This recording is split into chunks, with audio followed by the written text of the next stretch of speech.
Now it's on. It is on. It is on. So I will say, praise be to Yahuwah Ba'Shem Yahushua this day. John chapter 5, verse 39, sir. Haggai chapter 2, about verse 5, sir. Appreciate it. John 5:39. Search the scriptures, for in them you think you have eternal life, and they are they which testify of me. And you will not come to me that you may have life. I receive not honor from men, but I know you, that you have not the love of Elohim in you. I know y'all. It ain't in there. Come on, Darius, with Haggai 2 and 5. Troy, give me 2 Chronicles chapter 7, about verse 11. Make it 9. According to the word that I covenanted with you. Covenant with you. According to the word that I covenanted with you. What he said? With you when you came out of Egypt. Came out of sin. So my spirit remaineth among you. Fear ye not. Don't what? Fear ye not. Go ahead. For thus said Yahuwah of hosts. What did he say? Yet once it is a little while. A little while. And I will shake the Shamayim. He'll do what? I will shake the Shamayim. He'll do what? I will shake the Shamayim. Go ahead. And the earth and the sea and the dry land. Why is it important? Because I just said something to y'all about this last week. Why do you think he said, I'm going to shake everything? That there's going to occur too, but there's a reason why he said he was going to shake everything. Remember we read in Hebrews chapter 12 just last week? He said the things that are shaken are removed. The things that can't be shaken remain. Because you built your house on a rock. You can't be shaken, you will remain. You know what I'm saying? They say a lot of people, when this man come back, so remember now, in Yeshayahu 24 and Isaiah 24, he said, I will make the earth go to and fro like a drunk. I'm going to shake it. There's a reason for that. When the master died, what happened? He shook it. You know what I'm saying? I'm going to shake it. Because everything that's not, that's why do you think affliction and tribulation come? I got to shake you. Those that get shaken up and fall off, I get rid of them. Those that remain, I enter them into my rest. That's why it's got to happen. I shake you up. You know what I'm saying? See, y'all sometimes just sit like and say, man, I don't like, just me personally, niggas that be pump faking. You know what I'm saying? If that ain't what you want to do, my nigga, then just don't do it. You know what I'm saying? Don't be pretending like you want to do something, and then, you know what I'm saying, when the rubber hit the road, then you want to back out, run and flee, because you know you've been wanting to run and flee. So just go ahead and do you, man. You know what I'm saying? I ain't on that. You know what I'm saying? The reason why this, I was telling Will this here, right? When I used to hustle on the beach, you know what I'm saying? Ain't nothing going on the beach like that, you know what I'm saying? Dudes do their thing, but ain't nobody robbing and killing like that. So the little dudes will see us hustling, you know what I'm saying? They want to hustle. So I'm like, hey man, check this out. If these niggas was robbing and murking like they do Crawl Town, which y'all sell rocks, they were like, nah. I said, well, what you selling them down here for? You know what I'm saying? Because you really not on that. Because when the right situation and circumstance come up and you got to get shook up, you going to fold. See, now me, myself, I would sell dope anywhere. And I ain't talking about just in Jacksonville, Florida. Anywhere. You know what I'm saying? Because that's what we do. We know what come along with this. So when you pick up this word, you know what comes along with this. Now, you know Paul mentioned that he said, how about you serve Yahuwah with fear and trembling? You know how many people go into hell? Because the master served Yahuwah with fear and trembling. Because he told them in Ezekiel chapter 12, eat your bread with quakiness. You know what I'm saying? That man was trembling when he was sitting there. You think that man wasn't trembling? They finna murk him? You think about that, right? You sit back and you look at most people, they finna get executed. They scared. I know I'm finna die. You know what I'm saying? Guess what? You got some nervousness when you step in front of that judge and you like this here. Look, I'm walking in front of this man, boy, I'm looking at 3 years mandatory to a life sentence. You know what I'm saying? Ain't none of y'all stood before nobody and know that this man can give you from anywhere from 3 years to the rest of your natural life in a box. You know what I'm saying? Like straight up. I wasn't scared of him, but I'll say that I wasn't nervous. You don't know what you're finna get. Though I did know what I was finna get before I get this. I can't really say that. I already knew what I was going to get before I got there. You know what I'm saying? But that's real talk though. Why you think these people ain't gonna be trembling when they stand before their man throne? Oh, you ain't want to tremble for I can't. I bet you tremble now though. You know what I'm saying? People always say that, right? See, I'm gonna tell you something, right? I remember one time I was 17 years old. My mama said, you better fear me. I said, I fear God. I was on track. I ain't even know nothing about the book then. That's what I told her. I ain't never tried my mom. Ain't never even crossed my mind. You know what I'm saying? I ain't never get old enough to be like, oh, I'm old enough now. This thing. He ain't crossed my mind. I already know. Rosalind gonna bump though. You know what I'm saying? All that there, what you talking about? She gonna bump though. You can run up on me if you want to, but a fight come with that. You know what I'm saying? See, now Yahuwah look at it. You can run up on me if you want to. A fight come with that. You know what I'm saying? See, we don't look at it like that. I don't want to serve somebody, everybody, but you scared of your boss though. Because I done seen it too many times when Mr. Charlie walking these people, restaurants and facilities, that's the big manager. And everybody around here shaking, acting crazy. I ain't scared of Mr. Charlie. Mr. Charlie just a man. Trying to do the best that he can. You know what I'm talking about? That's how the song goes. You know what I'm talking about? Mr. Charlie get out my face though. But see, you just sit back and look at it. That's the reason why people go and commit sin. I'm not scared of you. So when he do things to shake them up, that's why they go back and sin. Because I wasn't ever really scared of them anyway. You know what I'm saying? Why you think bullies try certain people, they're not scared of? Like I said, I'm going to tell you something. People know who to try. You know what I'm saying? People know who to try. People won't try somebody they know going to fight with them. You'll try somebody you know ain't going to do nothing. You know what I'm saying? That's why I'm telling y'all, like when you're incarcerated, they're going to try you to see what you... See, it's different with men and women. If a new woman come in a jail cell or in a neighborhood and all that, unless them some real ratchet women, then women is not going to try them. You know what I'm saying? With men though, if a man step in a new neighborhood or anywhere, somebody is going to try him. They're going to try him because they want to see where his heart's at. You know what I'm saying? If you ain't got no heart, you will be tormented day and night. See, I said all this to say this here, because I told Dieter this other day, I told Will this yesterday, right? See, when I was going through all that depression, y'all might have thought, oh, he was down about this and down about that, but you know what I was really down about? We was in that barbershop. And that man said something about, yeah, man, something happens with young black boys from elementary school to high school, they lose their aggressiveness and their confidence. They lose it. What happens? That's what depressed me more than anything. I lost that. No, I can't lose that. That's what makes me me. If I don't have that aggressive and confidence, I have absolutely nothing to offer within myself, period. I ain't never lose that. You know what I'm saying? When you look in this book, every single last prophet was aggressive and confident within themselves. And when you notice that some of them didn't have that, they were very depressed. You know what I'm saying? Like that's what makes you you. That's why you say they call us the lions of the tribe of Judah and all this here behind the master. Oh, everybody love to say we lions. Everybody want to have lions all on their thing. Well, lions are aggressive and confident beasts. They are the most confident and aggressive animal in the jungle. And no one can take. They showed you that on Wizard of Oz, the cowardly lion. How is a lion unconfident and passive? When he roar, you can be like, is this nigga serious? Is this? You know what I'm saying? Seriously though. But with having faith in Yahuwah, you're supposed to have that confidence and aggressiveness. See, you can still have your faith in Yahuwah, but you can lose faith in yourself. When you lose it in yourself, then that's an ugly deal. You know what I'm talking about? But as men, we supposed to teach our sons to have that confidence and aggressiveness. You know what I'm saying? You can't lose that. Because by the time you get 15, 16 years old, yes, sir, son, I should gladly shine your boots up. You know what I'm saying? The reason why it's like that, I'm going to tell you something too. One of the main culprits of the loss of the aggressiveness and confidence in our sons is their mothers. Do you know what I'm saying? Yep.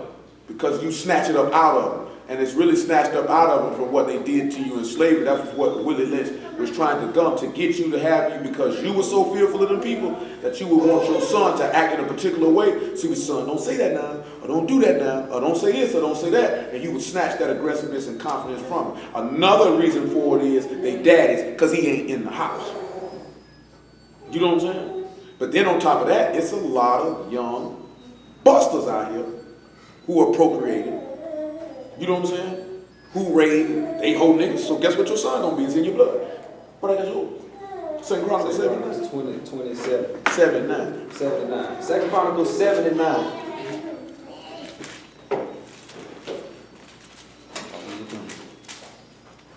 Seven and 9. And in the 8th day, they made a solemn assembly. They made what? What they doing the 8th day? A solemn assembly. They kept the dedication of the altar 7 days and the feast 7 days. What did we read about last night in 2 different places? We read about that 7th month twice in there, didn't we? Yeah. Go ahead. And on 3 and 20th, and on the 3 and 23rd day of the 7th month, he sent the people away to their tents. He sent them where? Into their tents. Didn't he tell you, he said all the people in Yasharah were dwelling in tents and unwalled villages? He sent them to the house. Y'all go chill out. But guess what though? What did Paul tell you? We wait for our tabernacle from Shamahin to be cut. Somebody go ahead and give that. Hold that. 2 Corinthians chapter 5 verse 1. Come on with it, man. Get that from me. 2 Corinthians chapter 5 verse 1. 2 Corinthians chapter 5, verse 1. Praise Yahuwah. For we know that if our earthly house of this tabernacle were dissolved. Was what? For we know if this earthly house of this tabernacle were dissolved. What did he say he gonna do with the rats and Shamahim? What did he say he was gonna do with it? He gonna destroy. He gonna dissolve it. So he's sitting back showing you that everything that is of natural and of carnal will pass away. Go ahead, sir. We have a building of Elohim. We have what? We have a building of Elohim. What kind of building? A house not made with hands. Not made with what? A house not made with hands. Hold on. Give me Hebrews chapter 8, verse 1. Go ahead. Keep going there. Eternal in the heavens. Eternal in Shamahim. Now remember, hold on before you continue reading. Y'all remember how we read that Hebrew chapter 9 last night? And he said that everything in the temple and everything inside the temple was just a pattern of the things that were in Shamahim. So what we look at when we understand that is, how many of y'all think they sacrificing bulls and goats in Shamahim? How many of y'all think they around here offering sin? What a Malachim need to offer a sin offering for? Before Yahushua became a man, he said, hold on, Father, let me go over here and sacrifice for my sins and the sins of these Malachim. No. All that stuff was set up here to show you that when it come down on the key, there's no need for this because we are here. No. Remember what we read last night in Ezekiel 45? He says that everyone must bring an offering to the Prince of Yasharal. I mean, every last one of you got to offer yourself to the man. If you don't bring an offering, you will be rejected like Cain. You know why you'll be rejected like Cain? Because sin lied at the door, and your desire was to it. This man gave an explicit commandment. So when you see Paul say, offer yourself as a living sacrifice that you're a reasonable servant, he got it from the book. He gave an explicit commandment. Every person, man, woman, and child must offer themselves to the Prince of Yasharal. You got to give yourself up to him. Come on, sir. For in this we groan earnestly, desiring to be clothed upon with our house, which is in Shamayim. So that's why he say, I sent them all to their tent. Get John 14:1 before he read what I got in there. Get John 14:1. He say he sent everybody to their house, to their tents. I mean, he sent every man to his body that come from Shamayim, from his tabernacle that come from on high. See, we looking for the things that are of Shamayim, the things that are eternal. The things that are temporal are temporary. We desire the things that are eternal. You can't get them things that... Remember what we looked at last night? That man said they set themselves in their office. Who remember what that Hebrew word is when it says set themselves in their office? What word is it? That's absolutely right. So I remember. The word was immovable.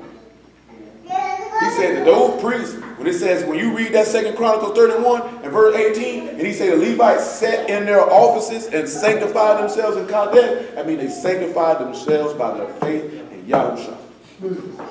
That's what it said. It literally said they sat in their office. We looking at, they set themselves in their jobs and what they supposed to be doing. Ain't even talking about that. Say they set themselves in their faith. And through their faith, they sanctified themselves in Kadesh. That's what we have to do. It's going to come back to this main key component. To be able to be clothed with your house from Shamayim, you have to sanctify yourselves through the faith. Through sanctifying yourselves through the faith, therefore you will esteem, honor, revere, and respect and fear this man. You know why? Because you know he's going to do exactly what he says that he's going to do. See, how many of y'all, by show of hands, your mama told you, your daddy told you they were going to knock you out if you did this here, and you did it anyway, not thinking they were going to do it? And how many times did they knock you out when you went ahead and did it? You know what I'm saying? See, I know, brother, every last one of you done tried your people. Oh, she ain't gonna do it. Oh, he ain't gonna do it. And then they did it. Bum, bum. And you like this here. You thought about it the next time. Some of y'all didn't try them again. Some of y'all kept on trying. That would go back to what we were looking at. Don't be no more stiff neck. Why do they have to keep busting you upside your head for you to get the point to fear me, man? That man said, if I be your father, where's my fear? He said, why? Because if you say masters, servants fear their masters. So he said, why do you call me your master, and you don't do nothing I say? That's what he told you in Luke 6:46. He said, why do you call me master, and you don't do nothing I say? Because when you go up and you're able to commit sin, you don't fear the man. You hear people say, oh, boy, I'm scared to sin. But then you went to sin later on. I mean, you wasn't that scared. You just were flogging for the eyesight of the people. The first chance you got to go commit sin, you went and did it. So that means you really didn't have that, because if you had that fear, you wouldn't do it. You know what I'm saying? You wouldn't do it. You know what I'm talking about? You know how I know this here? Because ain't damn one of y'all gonna find a dope man talking about let me get a brick or two and go sell no rock. Cause you feel Mr. Charlie in that jailhouse. Bet that. You feel that jailhouse. Ain't damn one of y'all trying to go up in there and have no 3 hots in the car. Ain't none of y'all trying to get no shanks. Ain't none of you trying to be around here talking about I gotta push a bulldog up off me or no booty bandit or none of that. You want nothing to do with that. That's why ain't none of y'all did nothing illegal to go to jail. You know what I'm saying? Because you wasn't trying to go down there. You had fear for that. Some of y'all get locked up right now. You be in that backseat shaking. Crying and all. Terrified. But boy, you come down to Yahuwah. I don't see that nigga. Shoot, he ain't standing right. He ain't something in hell right now. Who? Ain't in hell right now. I just broke your law. What you gonna do about it, nigga? I know you ain't gonna do nothing. I'm finna do it again. John 14:1. Let not your heart be troubled. Let not your what? Let not your heart be troubled. Go ahead. You believe in Elohim, believe also in me. Why so, sir? In my Father's house there are many mansions. What he go to do? If it were not so, I would have not told you. Mm-hmm. I would have told you. I go to prepare a place for you. Mm-hmm. And if I go and prepare a place for you, I will come again and receive you unto myself, that where I am, that ye may be also. Now we gonna sit back and look at that. Matter of fact, get Ezekiel 47:21, Troy. They tell every man, just go on to your tent. Just go on to your tent. Then we'll come back to 2 Chronicles. Go on to your tent. Go dwell at your house. Ezekiel 47:21. Yes, sir.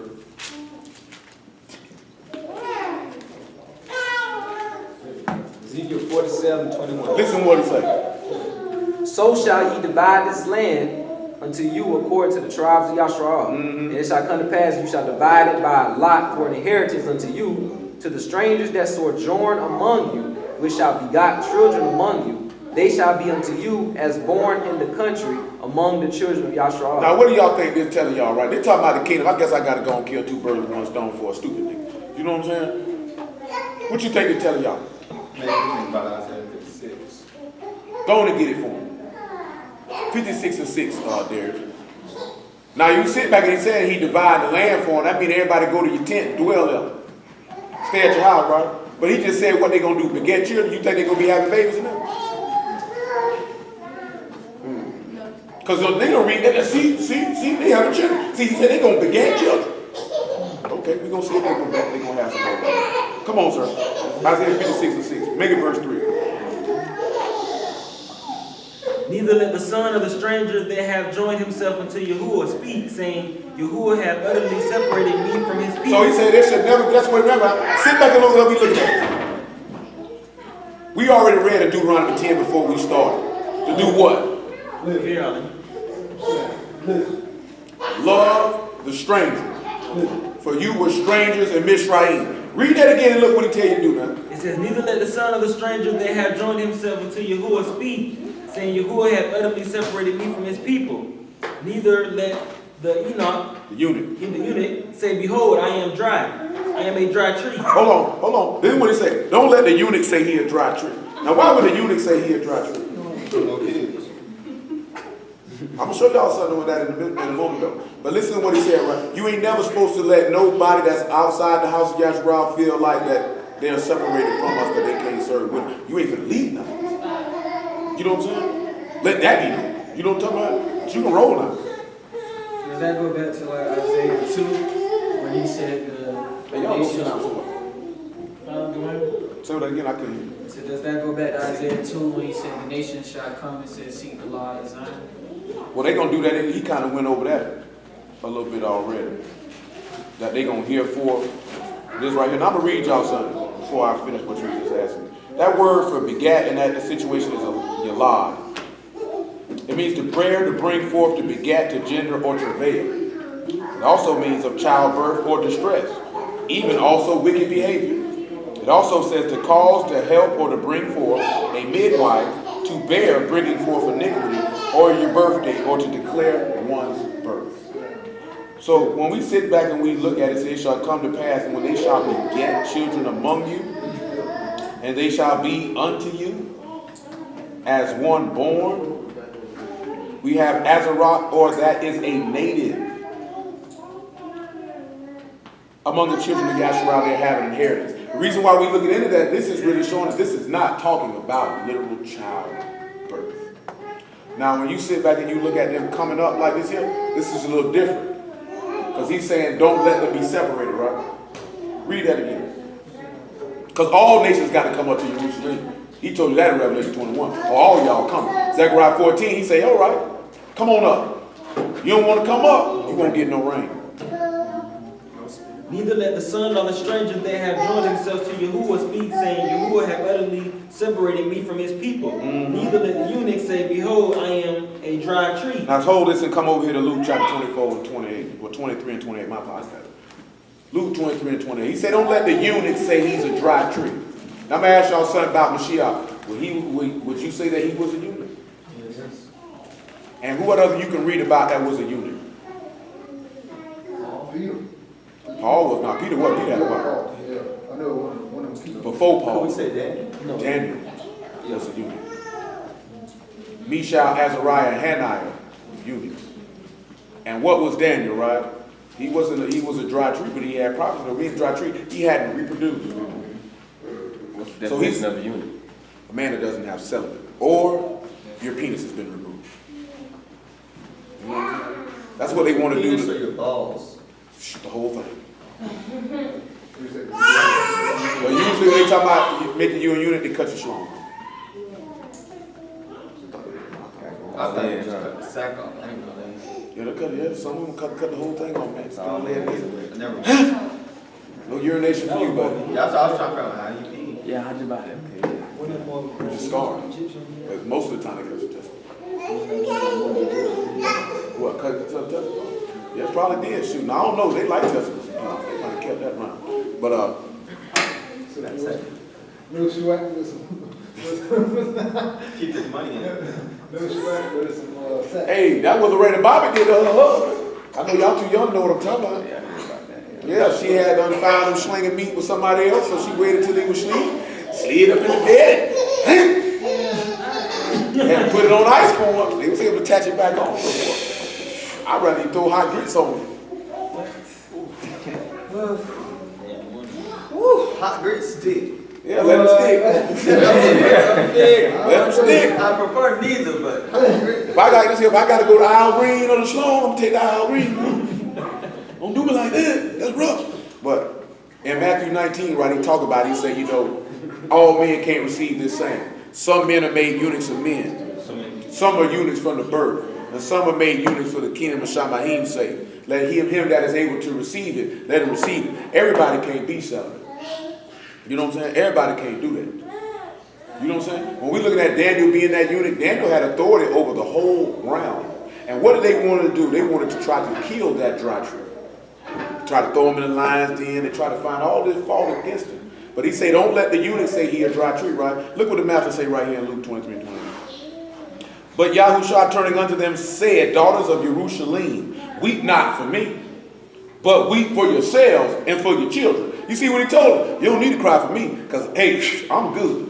You not. 23, 28. 23 and 28. He said, don't cry for me. Need to cry for yourself. You know what I'm saying? See, you actually know what that actually goes to? See, that goes to son in Jeremiah chapter 30. He said, yeah, cry for him that is not going to see his native country again. Which is what we were kind of talking about this morning. But I wouldn't care what they had over here. You ought to be weeping. You ain't home. I wouldn't care what D-Cracker got over here. I wouldn't care how beautiful it was over here. You weeping. Every day you get up, they murking you. And I ain't talking about just putting no bullets to your head either. They murking you with the food that they sell you. When I say not just the food that they sell you, just with the chemicals, the stuff that they sell you. You know what I'm saying? You sit back and look at it. You can pull up somewhere and get a whole meal in less than 5 minutes. what did you eat? What are you eating? You know what I'm saying? You can get a beverage that is really nothing but sugar in a can. You know what I'm talking about? These people sell you all type of stuff that can sit on a shelf for 6 months straight and still be like this here, I'm ready for it. Whatever you want. You know what I'm saying? These people sell you cocaine, they sell you cigarettes, you know what I'm talking about? But on top of that, before you even get all that there, they sell you death and you hating yourself. They sell you death and hating your people. They sell you death spiritually. You know what I'm saying? They kill you in many different avenues. We ain't just talking about, oh, the police shoot and kill you. They kill you many different ways. They kill you by teaching a woman to hate her man, and the man to hate his woman, and for him not to be responsible for his children, and for her not to be compassionate and caring and loving towards her children. This kills generations. See, don't get just stuck on something, the police pulling a trigger, because that just kill you for a moment. If you know how to do something, I can kill you for centuries. You know what I'm saying? But I'm saying, but you killing yourself, but I set the framework up to kill you, and then continually just set systems in place to market that death to you so you stay in it. Because if I don't continue to market that death to you, then eventually you'll shake it. You know what I'm saying? You know what I'm talking about? Look at the music that I'm talking about, the music, all the type of stuff, man. You know what I'm saying? Like I was just talking with, it's cool to be a junkie now. It's cool to be a junkie now. Do what your homeboy say, man, how y'all have any fun? Have any fun? So you call fun getting on white people narcotics? Sipping codeine, nigga, you call that fun, nigga? You are a junkie. You are an addict. In my days and time, nigga would have climbed. Look at this old basic nigga right here, man. What you come around here? I ain't got no cheeseburgers, nigga. No, I don't want to buy none of that. You a junkie now. Man, 10 years ago, just 10 years ago, you wouldn't have heard niggas popping prescription pills. Niggas popping like it's nothing. Huh? It's cool to be a basic. How is cool to be a basic? It should never be cool to be a basic. But this is how they killing you. You understand what I'm telling you? And guess what ends up happening? Then they put you on these television shows and in these movies and portray you like that. This is why when they actually physically kill you, then no one has an issue. You know what I'm saying? Because you have bought this. You're not niggas, you're not thugs and all this type of stuff. Like I put it to you this way before we proceed. That's why he tell you to weep for yourself. He said, don't weep for me. So you ain't got no business weeping for him. You know what I'm saying? Y'all don't weep for yourself, because you the one in trouble. He said the armies will encompass Jerusalem and take you captive. So I don't know what you're crying for me for, because I'm going to get up in 3 days. And after I get up in 3 days, I'm going to holler at you. I'm going back where I came from. Y'all got to stay down here. He said, don't pray. He said, I don't pray that you deliver him from the world. He said, you keep him from the evil. Because, boy, y'all going to do some weeping. You know what I'm talking about?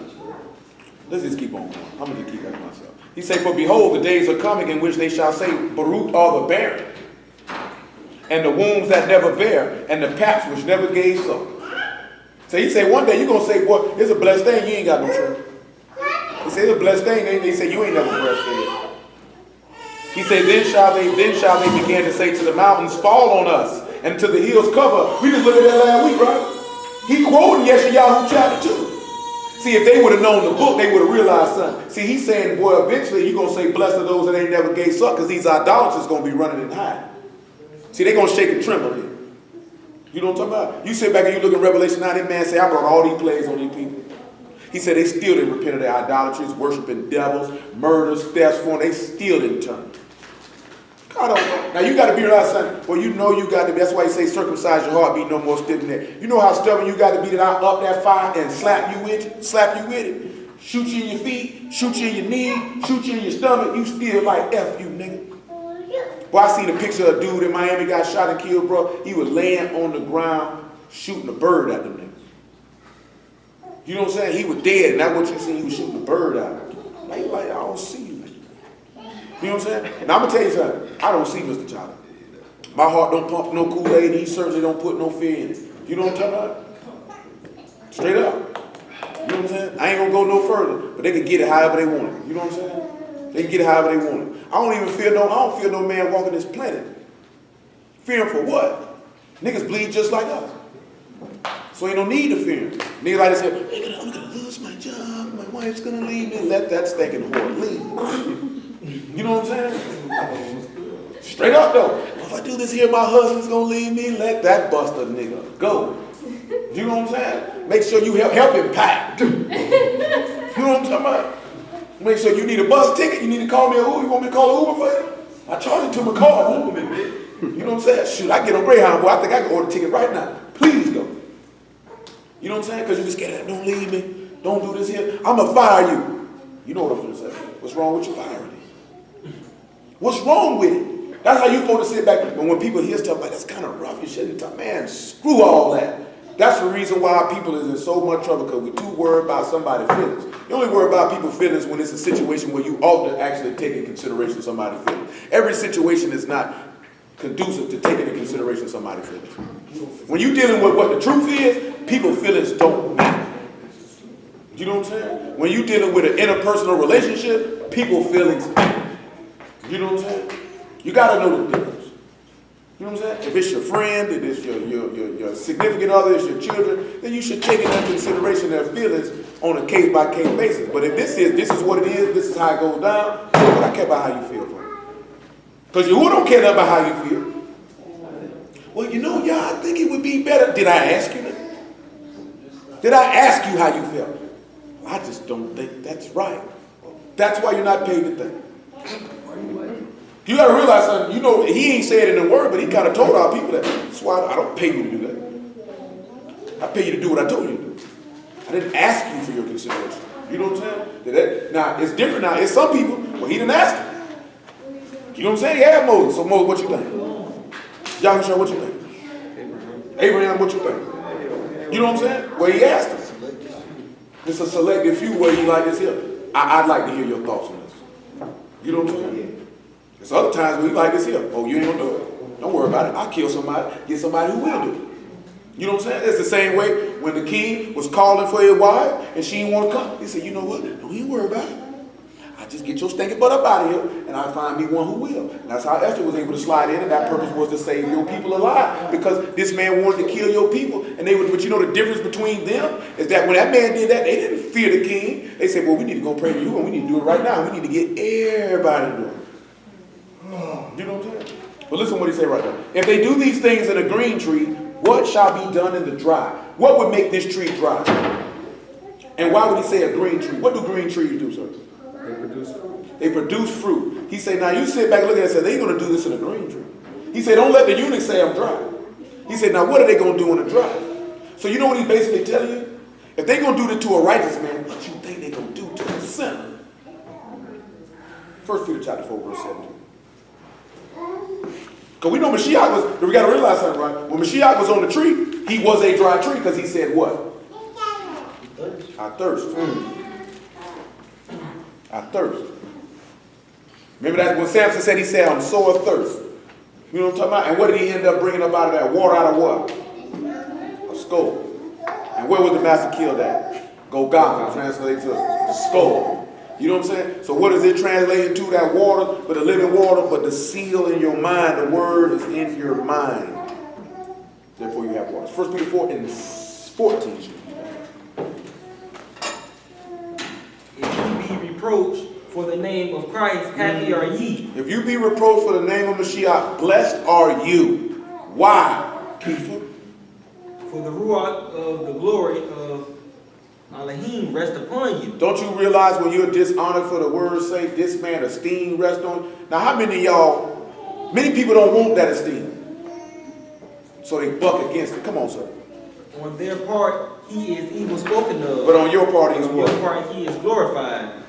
But let none of you suffer as a murderer, or as a thief, or as an evildoer, or as a busybody in other men's matters. Yet if any man suffer in Shia, let him not be ashamed, but let him be esteemed. Elohim. You know, when he his just mentioned behalf. like that, that's where a lot of Hebrew problem is. They be caught up in stuff that don't concern them. You know what I'm saying? With the, don't let none of you suffer as a murderer. Don't do GMS do. They be thinking they're Yeah. But now we sit back and look at it. I'm glad you said that because it was in my mind and it came on out of that. What y'all think he said don't let nobody suffer as a murderer? Hey, brother. When you sit back and you look at suffering as a murderer, what murderers can you think of off the rip? Cain. Cain was a murderer. Judas was a murderer. What happened to them? Cain was cursed. Judas cursed. He said, who he said let be at Judas' right hand? You read the prophecy in Psalms 109. Who is prophesied to be at Judas' right hand? Y'all don't know who prophesied to be at Judas' right hand? Look at Psalm 109, because they don't know. Y'all ain't know that? Oh, that's ugly. I'm going to read to you. It's ugly now. It's real ugly now. It's real ugly now. I don't mind reading it to you. It's ugly now. I done read it to you before. Y'all just might have forgot, though. It's all right. We're going to start at verse 2, though. Psalms 109:2. You done heard it before. Let me tell you something, right? I'm going to tell y'all something. It's not a big deal if you don't remember something. I always remember what Peter said in 2 Peter chapter 3, verse 1. He said, I have to stir up your pure minds by way of remembrance. It's so much things you done uncovered in this book and read in this book and heard in this book that you should not be down on yourself or feel like that you should remember every single solitary thing because you're asked it. You know what I'm saying? It's a lot of stuff in here. I don't expect you on every single opportunity that you're going to remember. That's why sometimes we go back stuff and we'll just go back over it again. Might go back over it a little different than we did the first time, but go back over it again to bring it to your forefront of your mind. Like when we went over something 2 years ago, I don't expect you to remember that off the rip. That was 24 months ago. You know how much of other word and other things in life that came up in between that time? Stuff happened like that, you feel me? Psalm 109:2. Make it say, for the mouth of the wicked and the mouth of the deceitful are opened against me. They have spoken against me with a lying tongue. They compass me about also with words of hatred and fought against me without cause. He says it's written in the Torah, they've hated me without cause. He said they went and got false witnesses against the man. He said, for my love they are my adversaries, but I give myself unto prayer. And what did he sit back and do? He went and go pray though, didn't he? What else would he say now? He said, and they have rewarded me evil for good and hatred for my love. Set thou a wicked man over him, and let Hashatan stand at his right hand. And when he shall be judged, let him be condemned, and let his prayer become sin. And let his days be few, and let another take his office. That's how you know that's Judas. But that man sat back and told him like this here. He said, boy, let his prayer be transgression. Now that's ugly right there. And this is what David asked for his enemy, prophesying to Yahusha. And anybody who got the spirit of Judas feel the same way. Let that nigga prayer be sin. Let a wicked man be over and let Hashatan be at his right hand. He said instead of the yard, instead of the right hand of Yahuwah, let Satan be at his right hand. Rotten bastard. You know what I'm saying? Now you know that's gangster right there. Ain't too many people know that that's in the book. And this man say let his prayer be sin. Why would I want to serve a God like that? I want to serve one like that, you wicked bastard. You telling lies, got people to kill me. Let that nigga prayer be sin. Every time I hear your voice, he going to hell for praying to me. That's what he just asked him to do. You going to hell to praying for me. Every time you say, Father, please sin.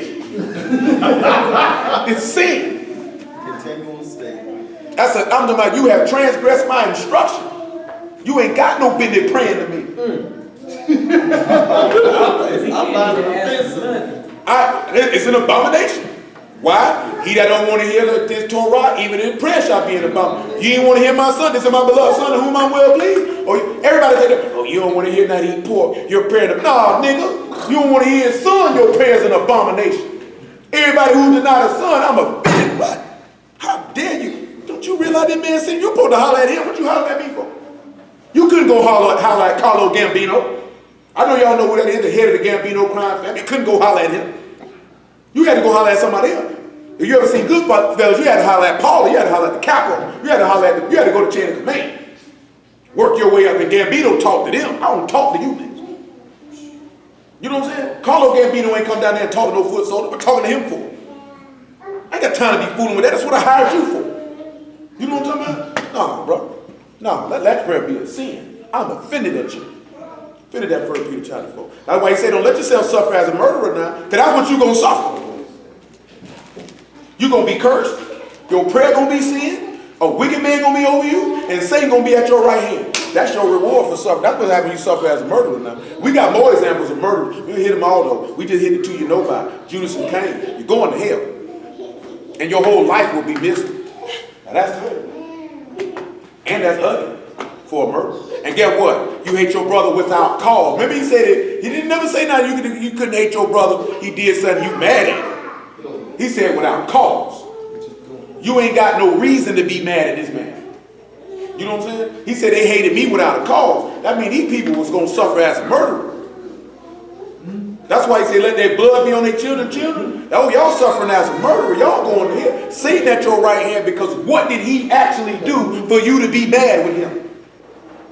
What did he do? Even when you look at Esau, you can say even though Esau was an idiot, Esau had cause to be mad with his brother. He set it up himself. He set it up himself. He really should have been mad with himself. But being the carnal-minded individual that he was, He could see that. Cain ain't had no reason for being mad with his brother. You was mad, Yahuwah didn't accept you. To the point you want to put your brother in. Now you want to kill your brother. Just like I tell you, you see, you wasn't around the car, you seen that there. Like, we were talking about this other. See, I don't like that term, I'm my brother's keeper. Because of the context of how it's written. He was being sarcastic. You know what I'm saying? When he said, where is Abel at? I'm my brother's keeper. Once I read that and really see, oh no. Oh no, because in actuality, you not your brother keeper. I will murder that nigga first chance I get. And you know the word part is, most people who use that term ain't really down for the people that they say when they say that. Brown said it, and he killed his brother. Because they understood the context. Am I my brother's keeper? Not I am. Yeah. On the balcony, Yeah, he said, am I my, but see, he was asking, am I my brother's keeper? And the same thing in the word. He said, do I keep this nigga? Do I watch him? Do I watch over this nigga? But see, the difference is Yahushua came up and said, I am my brother. He didn't ask, am I? He said, I am my brother's keeper. I'm going to keep mine. You know what I'm saying? You don't keep yours. But I'm talking about on a natural level, anybody I ever seen say, yeah, I'm my brother's keeper, they never was down for them people that they said that. They usually always switched out somewhere on down the line. Huh? But now with Nino though, Nino took out, I mean, you can see why he killed G-Money though. G-Money's supposed to die. It's kind of basic. Yeah, G-Money was supposed to die. He tried to raise a little. I mean, as harsh as that sounds, he was supposed to die. You know what I'm saying? You smoking rocks. Number one, you tripping by the skis. That's what it started at. You don't never trip on your man about no woman. About a vagina, I wouldn't care who she was. If it comes down to me and my homeboy, I ain't gonna switch out on my homeboy about no woman. You know what I'm saying? That's not gonna happen. Man, look at that. But see, that's a whole key thing though. That wasn't your old lady. That was a whore. She was a whore. But it ain't even all that there, but what sit back and look at it is it's just how fast and simple people fall out on something that you ain't even got no business falling out about. And then because you mad with him about that, when in actuality, you wasn't mad with him about that woman, you was already mad with him. You know what I'm saying? You really ain't had no, that's what I'm talking about. It's really showing hating somebody without a cause. You didn't have no reason to be mad with your homeboy. All y'all eat. But again, it goes back to what the words say, wanting vain glory. I want to be the man. I want everybody to say, there go G-Money. That's what Yasharaw's problem is. I'm the moral. I'm the apostle. I'm the prophet. I'm the look. Sour deal. And again, you know what ends up happening? They start killing green trees. Go ahead, sir. 1 Peter 4:17. For the time has come that judgment must begin at the house of Elohim. You got to begin where? At the house of Elohim. What gonna happen? And if it first begin at us, what shall the end be of them that obey the gospel of Elohim? And if the righteous scarcely be saved, what shall the sinner gonna appear? Where they gonna come in at? Wherefore let them that suffer according to the will of Elohim commit the keeping of their souls to him in well doing, as unto a faithful creator. You heard what he told you? He's faithful. So that means when you going through all this stuff that you got to go through, this man is faithful. He told you that in the law. Now he's the faithful Elohim that keep mercy with thousands of them that love him and keep his commandments. But you know the key thing is though, people don't believe that he's faithful. So guess what, right? When he's saying they're going to do these in a green tree, what are they going to do in a dry? That's why we look, what you think they're going to do to a sinner who ain't got no ruach in it? Oh, you surely know that. Because he already read it. He's exceedingly dreadful. But most sinners are going to go ahead and latch on to what this man is talking about. It ain't too many sinners going to be like, shh, I ain't serving Yahushua no way. So y'all got to remember one key thing. What does it mean to take Yahuwah's name in vain? According to the book. And you sinning, right? Remember what Proverbs 30 say? He say, don't give me too much. And don't mean, he said, I don't want riches or to be poor. He say, lest I be rich and say, who is Yahuwah? And lest I be poor and steal and take the name of my Elohim in vain. He said, everyone that nameth the name of Mashiach, let him depart from iniquity. Remember, vanity in our language just means to make worthless. So this goes back to what he was referring to right now. To the eyesight of the heathen, the name of Yahuwah is worthless. But people don't sit back and realize when you are sinning and doing things contrary to the word and you mention this man's name, that man say, I will not leave you guiltless who does this. You can't be running around here, praise Yahuwah. Man, that nigga just was drunk in the high 20 minutes ago. You know what I'm saying? Because when they see that name doesn't hold the weight that it, as we already read earlier, that should cause men to fear and tremble. It don't hold that weight because they looking at you don't fear him. So why should I? You know, I done told you that type of stuff before. Don't be coming and running and tell people about your Elohim and you not doing what you're supposed to be doing. That doesn't hold any weight to them. You know what I'm saying? That don't hold no weight. They looking at it as you don't fear him. Why should I? See, when you read about the people in the wilderness when they were coming out of the nations herd, that's why he said, please don't do it out there, man. The nation's going to do this here because they're not going to fear you now. Because they looking at it, they don't. So you know what you had to do? You say, you know what I'm going to do? I ain't going to kill them all. I'm going to kill some of them. Because you all don't respect me today. You know what I'm saying? See, the number one problem is people want Yahuwah to be how they want him to be.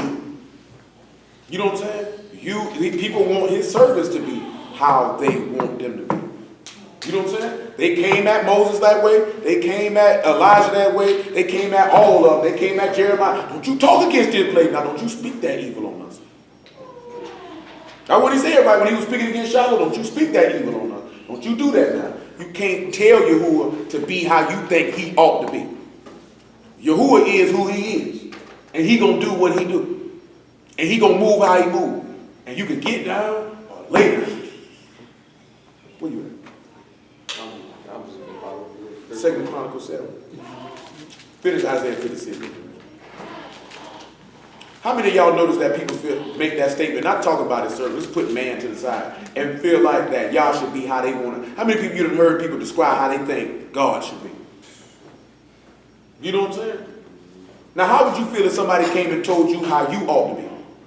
Like if they really came and told you, I see that this is what you stand for, this is what you're about, and this is intrinsically who you are. Now, you need to change that. Because you should be like this. This is what we do to you. You know what I'm saying? Because people don't really know how Yahuwah operates. You know what I'm saying? He don't operate like how people think he operates. This man, like I said, when I told a brother, hey, this man will let you believe a lie just so you can go to hell because you want to believe lies, God really does that? Yes, he does. People don't know that. You know what I'm saying? Or this case may be, for you to be saved, you have to suffer affliction and tribulation and be purged of all your iniquities to be made pure. He really does people that way? Yes, he really does. You know what I'm saying? Or if you know the truth and you sin willfully, he ain't going to spare you for that. But I thought he was forgiving. He is, but not when you know better and you still willfully go do wrong. Then he's not stabbing that. You know, God would really pick a people and put them above all others? Yes. Why does he do that? Because he wanted to. You know what I'm saying? Or this one here. Why would God not let us know everything that he's doing? Why do you feel that he should? I think a father should tell his kids what he's doing. That's how you feel. That's not how he feels. You see what I'm saying? And there's many, many other things of how this man operates. And people don't know it. So when they actually hear his operation, they are offended. You know what I'm saying? And guess what ends up happening? When any of you move in the operation of his word, contrary to what people think a righteous or godly person should operate, they get offended. Come on, sir. Come on, Derek. Isaiah 56, verse 4. Yes, sir. But thus say Yahuwah to the eunuchs that keep my Shabbats. That keep my Shabbats. And choose the things that please me. Choose the what? Choose the things that please me. Go ahead. And take hold of my covenant. Even unto them will I give in my house and within my walls a place and a name better than the sons and of the daughters. Yes, sir. I will give them an everlasting name that shall not be cut off. They're going to live forever. Come on. Also the sons of the strangers that join themselves unto Yahuwah. What happened? To serve him. What happened? And to love the name of Yahuwah. So I'm going to ask y'all something, right? To love the name of Yahuwah according to the law, what would you love? He declared his name in the law, right? What are the attributes of his name according to the law? Exodus 34 to be specific. Merciful. abundant in goodness and truth. Forgiving. You know what I'm saying? So when you profess that I love the name of Yahuwah, you're saying you love everything that is him. And the stranger is saying, I love Kadesh. I love righteousness. I love judgment. That means also you love to be merciful. You love to forgive. You know what I'm saying? You're slow to wrath. You're long suffering. You like what is good because you will choose the things that please him. This is what this means to say, I love the name of Yahuwah or profess the name of Yahuwah. It's more than just saying Yahuwah. It's more than just having Hebrew letters on a t-shirt, a hat, a chain, a bracelet. Because you know some folks get them bracelets, you know. It's more to it than that. Go ahead, sir. To be his servant, everyone that keepeth the Sabbath, polluting it, and taketh hold of my covenant. Even them will I bring to my set apart mountain, and make them joyful in my house of prayer. Wow. Their burnt offerings and their sacrifices. Their what? Their burnt offerings and their sacrifices shall be accepted upon my altar. For my house shall be called a house of prayer for all people. Now, y'all remember the word we were looking at in Ezekiel? It said to beget, right?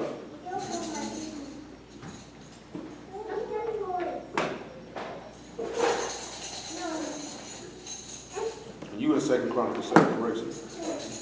Go ahead and tell me what. It says to bring forth or to cause the helper to bring forth or to assist or to tend or to beget or the day of birth or of childbirth. So what we look at is that the strangers have the ability to become the sons of Elohim. You know what I'm saying? What does Apostle Paul tell us in Galatians 3:26? There's neither bond nor free, nor Yahudim nor Greek, but all in all in Yahushua HaMashiach. This is what Ezekiel 47 is telling you. This is what Isaiah 56 is telling you. This is all this is telling you. He gave them power to become the sons of Elohim. What happened in Acts chapter 10 when Peter dropped the word on the Gentile? The Ruach fell on them, and they say they received the same gift that we received, which means they were able to become the sons of Elohim. Strangers and Gentiles do the same thing. Same thing. Stranger is somebody that's not a native born seed of Yasharal. He said, let the stranger have a lot in this land. They have a place here. Ephesians chapter 2 tell you that. Come on, sir. Troy, 2 Chronicles 7 and 10. Yes, sir. And on the 23rd day of the 7th month, he sent the people away to their tents, glad and merry. So that's what we looked at all this here for, sending the people away to the tents or to the dwelling places in Mashiach or the eternal body from Shamayim. That's why we looked at all that we were looking at. Not only just show you that the stranger has access to that as well. Go ahead. Glad and merry in heart. Happy. And that's what he said in Isaiah 56. Because we already know Yasharal going to be happy. Come on. For the goodness that Yahuwah has shown unto The salvation that he done showed. Come on. and Solomon and to Yasharal his people. Look what he said, right? To Shalom and his people. And what is he called in Yeshayahu chapter 9? The Prince of Peace. Come on. Thus Shalomu finished the house of Yahuwah. He's going to finish the house. And the king's house. The king whose house? And all that came into Shalomu's heart to make in the house of Yahuwah. So everything that it came in Solomon's heart to make in the house. But you notice he said, I'm going to finish the king's house. So before anybody else got a house, Hamashiach had to get a house first. He had to get a house first. Give me second. It's in 2 Timothy. It's 1 Timothy 3 and verse 16. But just read 13 because we feel like. See, in order for you to get your house, the king, how you going to get a house for the king? Some of y'all don't know who this is, right? I forget the Khazar's name, the Jewish man's name. Old Jewish comedian. And he would always like, it's good to be the king. You know what I'm saying? It's good to be the king. How you going to get a house for the king? That's why I be asking them, the king got one wife. How you going to have more wives than the king, bro? I done told dudes about that. I said, how many wives Mashiach got? One. So how you going to have more wives than him? But he says in the Lord, how you going to have more wives than the king, cuz? I told you before, these niggas ain't got enough money nor penis down there. We're talking about having 6, 7 wives, but they be want. You sit down somewhere. Just stick with the one you got, man, and be happy. And Revelation 1:6 say he made us kings and priests, so we kings and priests, we gotta follow Deuteronomy 17:15 of the law of the king. Yeah, I mean, man, nigga don't want to hear that. I show plenty of niggas that don't want to hear that. Quit the screen there, king, though. Straight up, now you know I done show plenty of niggas that. Man, see, that's what I'm talking about. But is you a king, though? Did he make, yeah, I'm a king. All right, so, but at the same token, like I said, though, them niggas ain't got enough cash nor stamina. You talking about having all the money. That's definitely You know what I'm saying? Like this said, come on with that, all that, bro. You ain't gonna do nothing. You ain't gonna do all that there, man. Just chill out, man. Just chill out. All them women. You don't want all them women. I don't even know too many dudes that got all them women that's actually taking care of all them women. You know what I'm saying? Most of all don't work, and they all chipping in on the bill. You know what I'm saying? So you need you a sister wife. They say, how does sister wife work today? You know what I'm saying? Because I don't read nothing about Rachel and Leah working nowhere. Or even get along. They didn't get along. You know why they didn't get along? Because he loved Rachel more than me. So I don't care what them niggas say. See, that's that European mindset. So I guess Rachel and Leah had one. Because they sure were beefing. They sure were beefing. I was supposed to lay with him tonight. You taking my son's mandrakes. That's what it said. Thus Solomon finished the house of Yahuwah and the king's house, and all that came to Solomon's heart to make in the house of Yahweh. In his own house he prosperously effected. And Yahuwah appeared to Solomon by night and said unto him, I have heard your prayer. He did what? He appeared to him when? By night. And he did. He said what? I've heard your prayer. And what did he say to him? And chosen this place for myself for a house of sacrifice. Are you serious? This is a house of sacrifice. This place right here? No, they don't say that for real, though. Go ahead. If I shut up Shamaim, that there be no rain, or if I command the locusts to devour the land, or if I send pestilence among the people, if my people which are called by If my people that are what? Called by my name, what should they do? Humble themselves. They should do what? Humble. And what else? Pray. And do what else? Seek my face. And do what else? Turn from the wicked ways. And what else? Then I will hear from Shemaim. And do what? Forgive their sin. Oh, man. And I will heal their land. He'll do what? Heal their land. What else he said? Now my eyes shall be open and my ears are attent to the prayer that is made in this place. In this place. For now have I chosen to sanctify this house in my name. He did what for this house? I've set it apart. Oh, my word. That my name may be there forever. My land. And my eyes and my heart shall be there perpetually. Now let's look at something right there. Everything he said, right? Let me pull myself over here to where the brother is at. Listen to the first thing that he said. He said he appeared to Solomon by night and heard his prayer and chosen this place for a house of sacrifice. When did he appear by Solomon by night and what prayer did he hear? Wisdom. I ain't talking about, listen what I'm telling you. When he appeared to Solomon by night and he said, I heard, when did he appear to Solomon by night and what prayer did he hear? After the temple was built, right? Listen to me again now. When he said, I appeared to Solomon by night, he said, I heard your prayer. I'm going to make this place a house of sacrifice. When did he appear to Solomon by night? And what prayer was it? Remember now, I just told you Solomon was. Go ahead. I think about Mashiach that night before he was killed. I'm sure you heard his prayer when he was sitting there intending to. You just got a little backwards, but you are correct, sir. You got something there?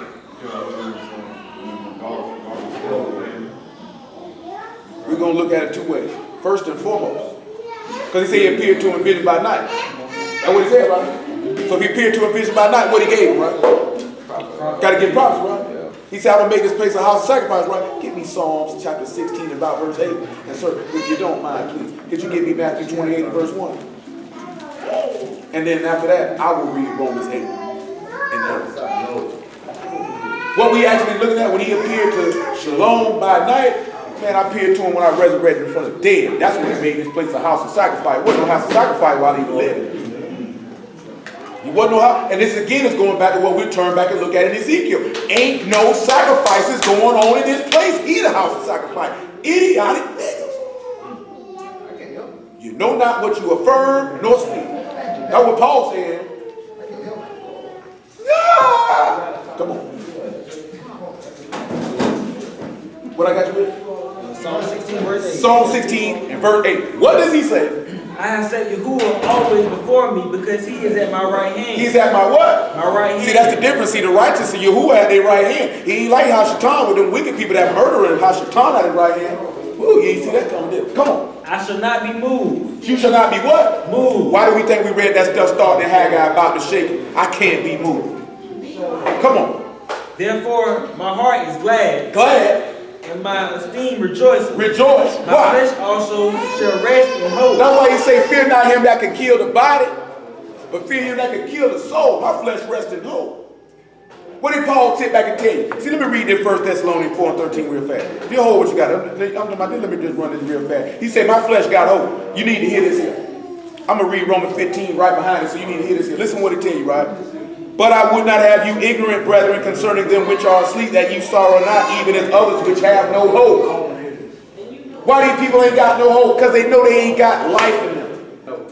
You know what I'm saying? When you ain't got the word and you don't believe the word, see, that's the key thing. You can know the laws and have no life in you.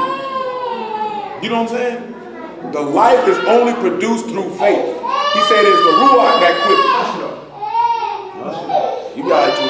For if we believe that Yahushua died and rose again, even so them also which sleep in Yahushua will Elohim bring with him. So when we look at Romans 15 right here, see, this is the reason why we go through all this type of stuff all the time. That's why we pull the master out of all these places. That's why we do it. Romans 15 and 4. That's all I'm going to read to you. For whatsoever things were written aforetime were written for our learning, that we through patience and comfort of the scriptures might have hope. And guess what he told you in Romans chapter 5? I guess I just got to read all this to make it brief. We be short on time, so I got to just do it like that. Romans 5 says this, but whom, verse 2 is what I'm reading, by whom also we have access by faith into this favor wherein we stand. Didn't he just say, I stand, I won't be moved? And rejoice in the hope and esteem of Elohim. And not only so, but we esteem in tribulations also, knowing that tribulation work patience, and patience experience, and experience hope. And hope make not ashamed, because the love of Elohim is shed abroad in our hearts by the Ruach HaKodesh, which is given unto us. So the hope is not, faith in Yahuwah will not cause you to be ashamed. You don't have faith in Yahuwah, you will be ashamed, and that's why niggas fall off from the earth. And there's brother. Hey, brother Tony, hold on. Y'all see how that works? Hope, like I see why he said, my flesh rests in hope, so I can't be ashamed. Because what is hope? The evidence of things hoped for, the things not seen. Without faith, it is impossible to please. You can't see the resurrection of the dead with your own two eyes. You can't see your tabernacle coming down from Shamahim with your own two eyes. But if he say, if a man see it, why do we hope for it? But if that which he hoped for, he see not, then he wait for it. So that's what we're looking at in Haggai chapter 2, what we started with. I'm going to shake the Shamahim and the rats. Those things that are shaken will fall to the wayside. Those things that are not shaken shall remain and shall inherit the kingdom. Come on, sir. Psalm 16, verse 10. Yep. For thou wilt not leave my soul in hell. Nope. Neither wilt thou suffer thy Holy One to see corruption. Won't allow him to die.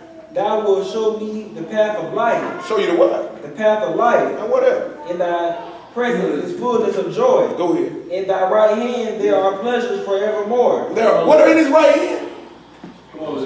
There are his pleasures forevermore. Where you at, Troy? 28.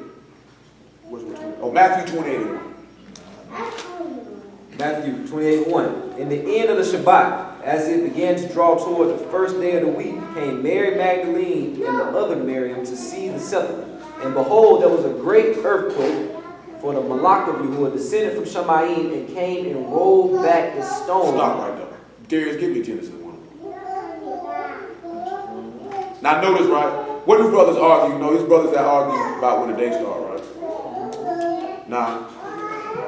But it ain't even just that there, because you could go to them that there and they won't do it. I'm not even asking them, Deidre, what does that mean when we look at why a day starts in the evening versus in the daytime? Versus when we say, okay, the day starts when the sun goes down and when it's pitch black.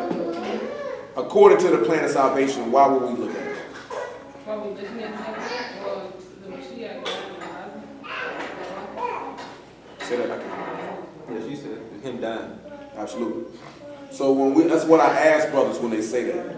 If the day starts in the daytime, you're telling me you had eternal life first. The reason why I'm doing this here is to show this out of the law. You're saying you had eternal life first. Then you died, and then we brought eternal life out of death.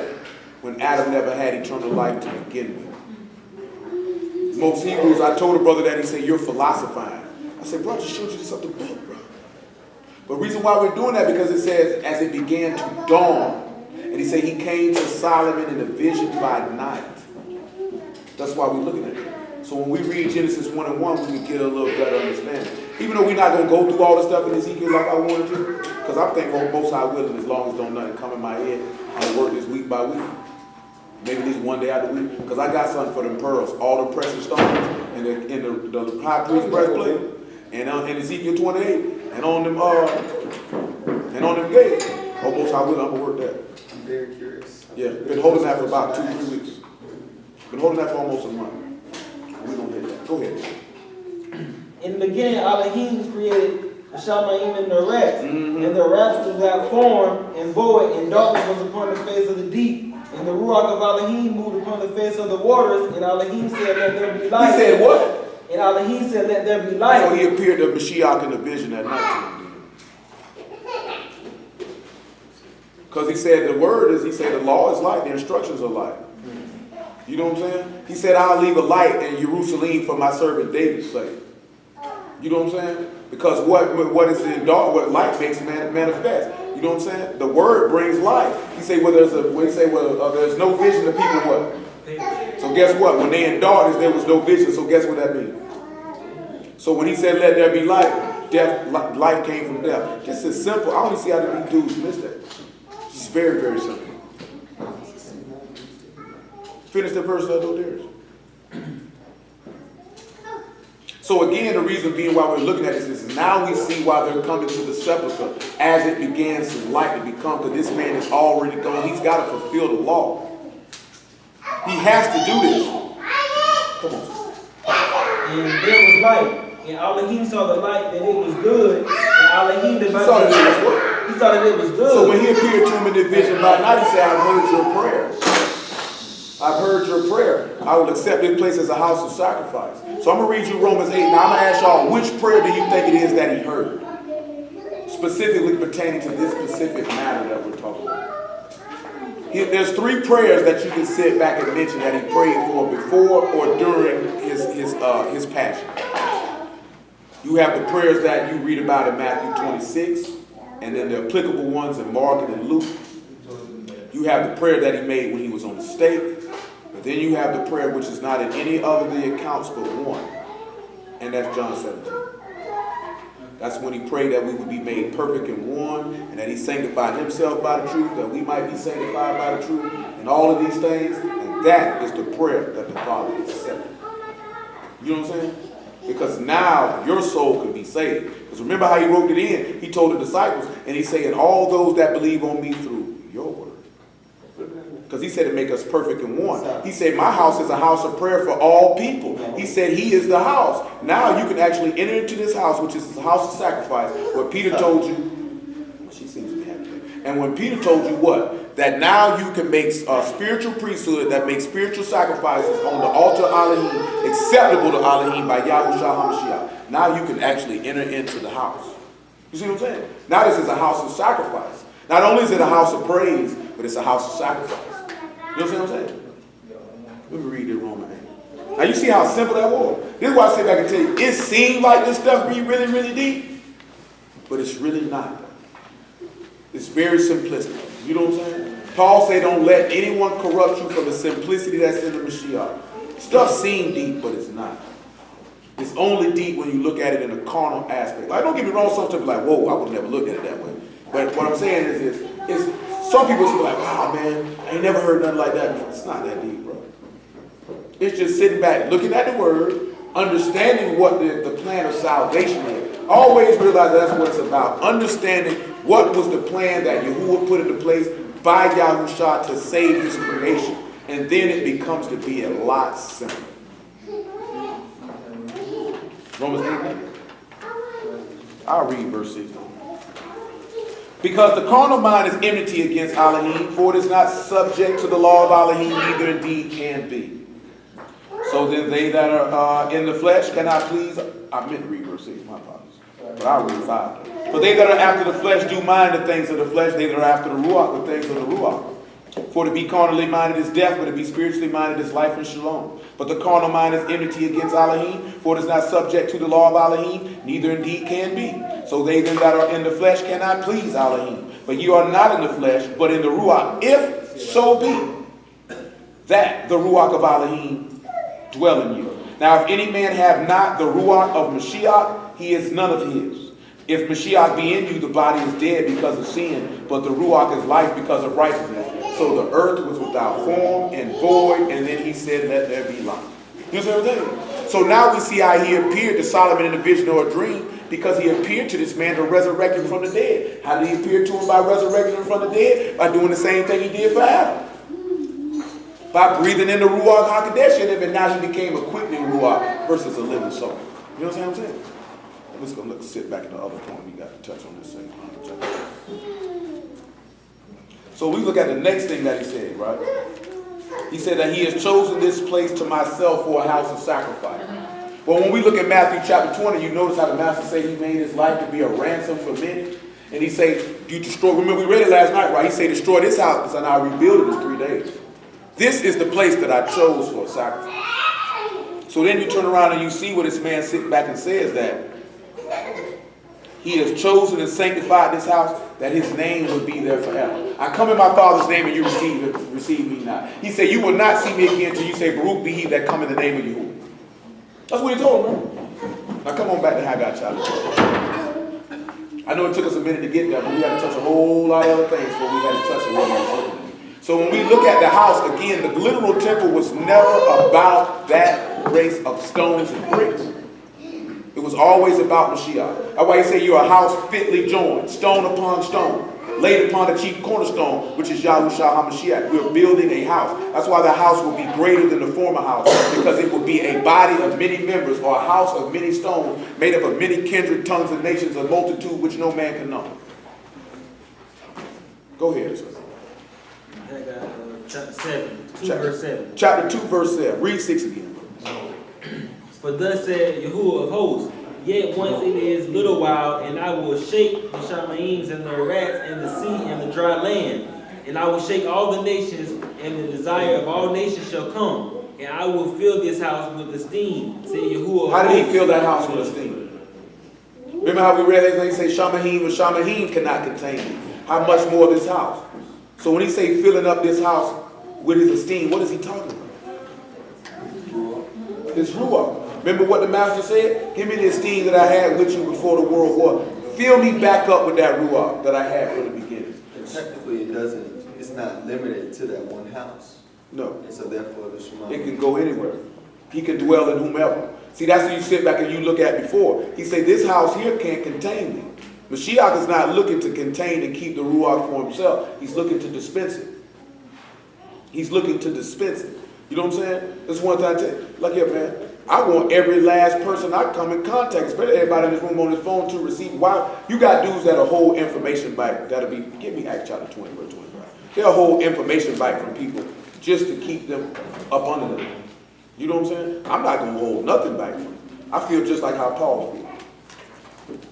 Now, in the word, oh no, man. I mean, I done explained this to y'all before. That's not what's happening. But some of y'all know there are dudes that preach the word that hold information back from the people to keep them along up under them. Look what Paul said in Acts 20:25.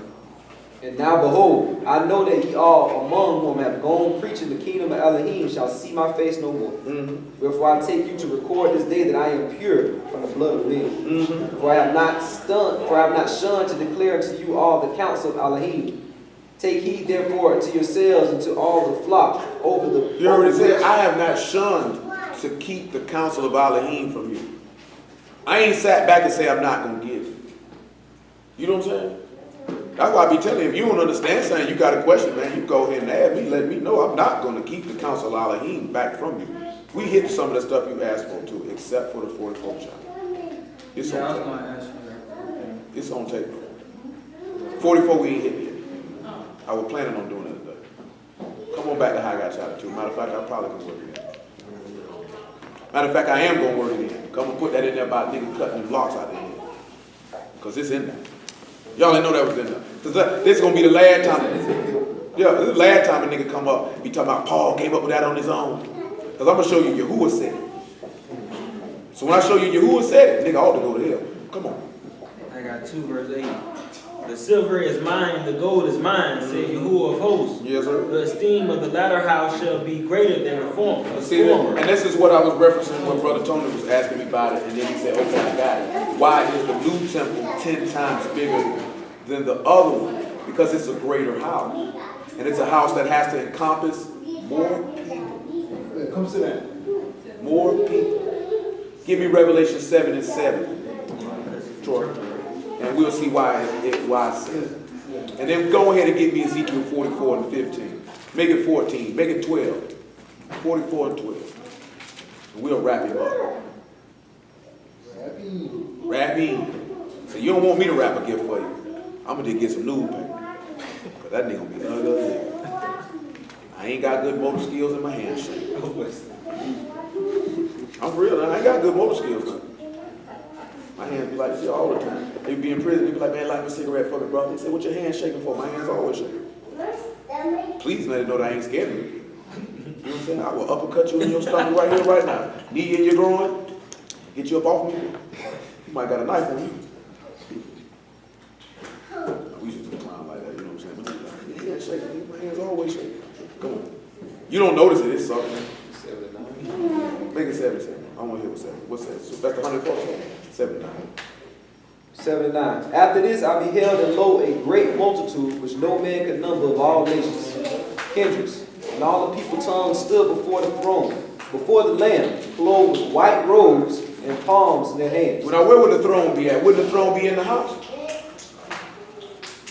Because the throne of Elohim is in Shamahim. If we was to go pull Daniel chapter 7, we'll see the throne right there, right then. Right there in Shamahim. So you don't think it's going to be a throne in this house? That's why you say, man, the Lamb, you say Yahuwah Elohim, and the Lamb brought the temple up. You know what I'm saying? But it's just understanding and knowing what's being discussed. You know what I'm saying? Come on, sir. And he cried with a loud voice, saying, Yahushua to our Elohim, which sitteth upon the throne, and unto the Lamb. A salvation to our Elohim, which sitteth upon the throne, and unto the Lamb. Praise Yahuwah. Ezekiel 44 and 12. Because they minister unto them before their idols and caused the house of Israel to fall into iniquity. Yeah, I'm glad. And the Levites that are gone away far from me when Yasharel went astray, which went astray away from me after their idols, they shall even bear their iniquity. Yet they shall be ministers in my sanctuary, having charge of the gates of the house, and ministering to the house. Hold it, my selector. Hold it. So, you know I'm from the ball kind of thing. You know what I'm saying? Listen to what he said, right? Let me get to the 44th chapter, and we're just going to look at these words. Now, he said the sanctuary, right? Y'all remember when he was going, we read in Isaiah chapter 8, he said he shall be a sanctuary. See, I asked for Hebrews 8 and we didn't get to it. Give me Hebrews 8 and 1 real fast. Just bear with me for a minute. You feel what I'm saying? So when we see, he say they'll minister to the sanctuary and to the gates. What are the gates, right? That's what the tribes. So he's there to minister to the tribes or to the people. Because every tribe got a gate, right? Dan got a gate, Benjamin got a gate, Reuben got a gate, Judah got a gate. So when he sit back and say these Levites will be the ministers of the gates and the apostles' names is above every gate, this is talking about the 12. You know what I'm saying? The 12 apostles? Absolutely. I'm going to show it to you. When you say y'all going to be judging? Not that, that's a little different. But he said to minister or to serve. We're going to show it to you, man. Go ahead. Hebrews 8 and 1. Now the things which we have spoken, this is the sum. This is the completion of it. We have such a Kahan, or a high priest, Such a high priest. who is set on the right hand of the throne of the majesty in Shamayim. Whatever. A minister of the sanctuary. A minister of what? Of the sanctuary. Of what? The sanctuary. Oh man, hold on. What's the difference with this sanctuary though? And of the true tabernacle, which Yahuwah pitched, not man. If you sit back and think you're going to build a literal temple, then that's going to be a tabernacle that was pitched by man, not Yahuwah. That's how you know it's not a literal building. That's how you know you're not making no sacrifices, no bulls and goats there. This is simple. Does that make sense to y'all? You sit back and say, this is the true tabernacle pitched by who? Yahuwah, not man. If we got a third temple that's going to be built according to Ezekiel, that means man built it.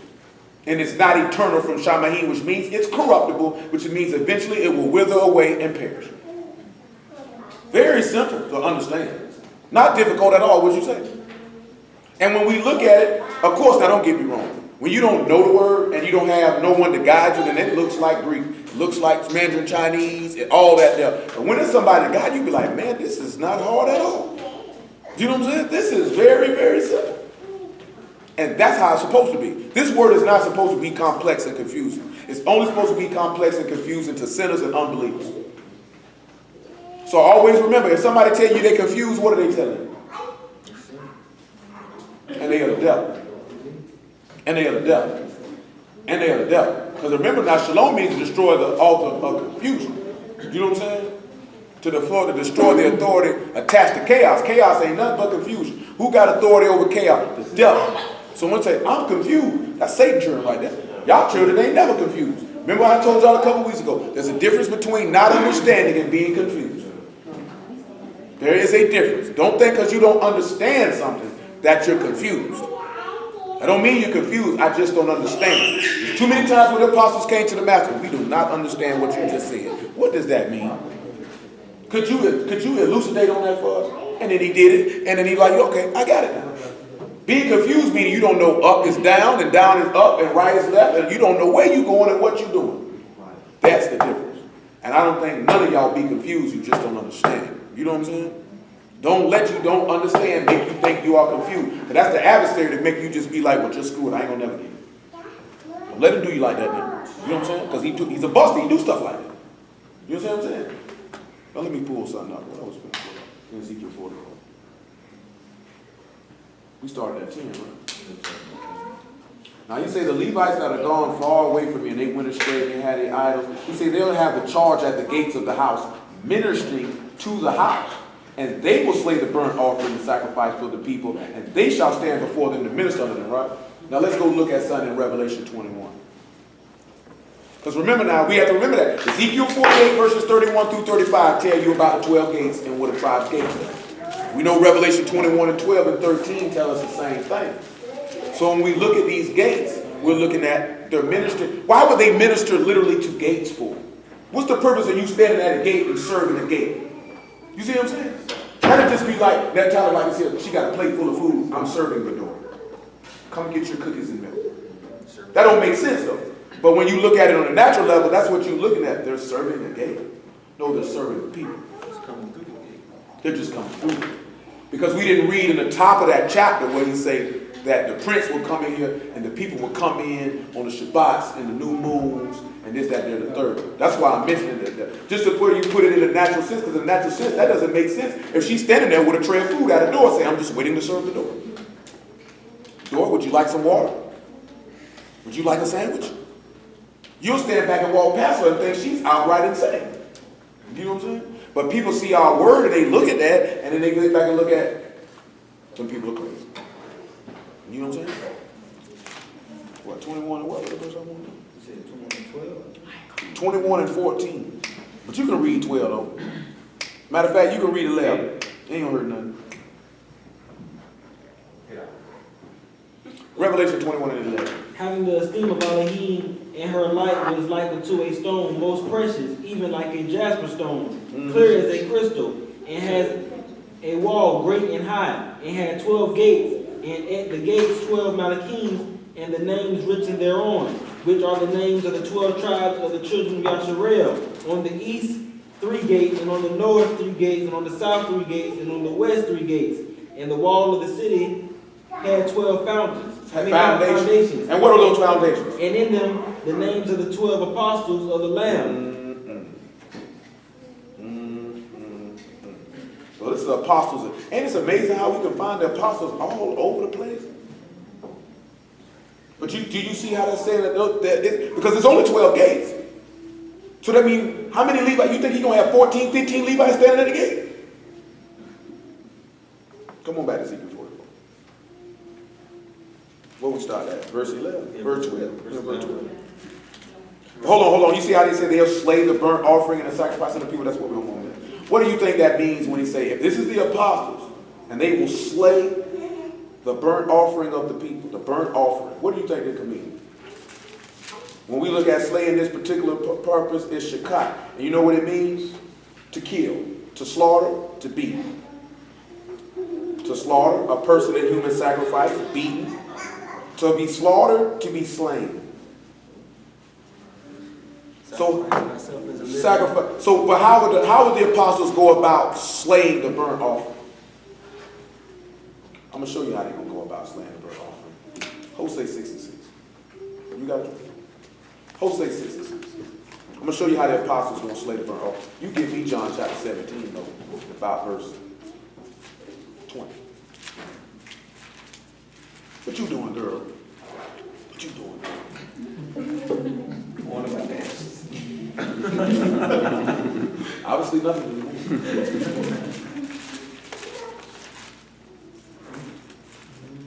Hosea 6 and 6, everybody. You know, I posted the corresponding verse out the Brit Kadash in the group chat the other day.